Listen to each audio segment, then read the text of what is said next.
Kung ikaw ay lagi minamalas, kailangan mo ng maraming barya.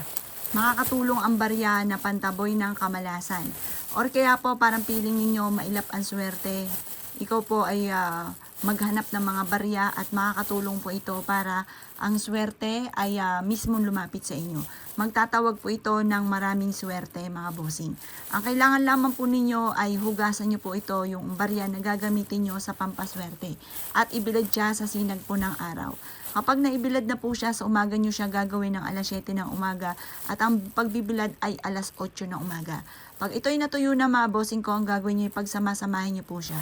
At pagkatapos ay ibulong nyo sa mga barya na gagamitin yung pampaswerte ang inyo po mga ninanais. Sabihin nyo po sa pamamagitan ng pampaswerteng ito ay kailanman hindi na ako mamumblema tungkol sa usapin ng pera. Maraming pera ang darating sa akin. Siksik-liglig at umapot, maraming pera ang darating sa akin. I-wish nyo na ang lahat ng inyong mga kahilingan na walang gamit na sana direct to the point. Pagtapos ka na mag-wish mga bossing ko, isabog nyo po ito ng makailang ulit. Basta kada magwi-wish ka, isasabog. Kada magwi-wish, isasabog. Halimbawa, magkakaroon ako ng maraming pera, isabog nyo na po ito. Pagkatapos po niyan, likumin nyo po muli, tapos mag-wish ka uli na magkakaroon ako ng malaking bahay, mananalo na ako ng jackpot.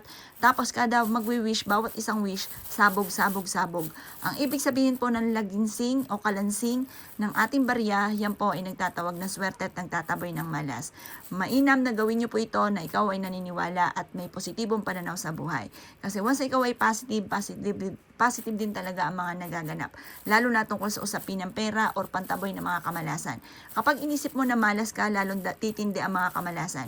Kaya i-reverse nyo ang mga nagaganap. Imbis na nakamalasan ay puro kaswerte naman ang inyong iisipin at lagi-lagi nyong sasabihin. Subok na po ito, napakaswerte po nito. Kaya kung kinaniwala at gagawin nyo po ito, gawin nyo na po ito na mula sa inyong pong puso. At kayo mismo ay magugulat dahil magsusunod-sunod ang mga blessing na darating po sa inyo. Kaya kung kinaniwala at gagawin nyo po ito, asya mga boss, good luck po sa inyo po lahat.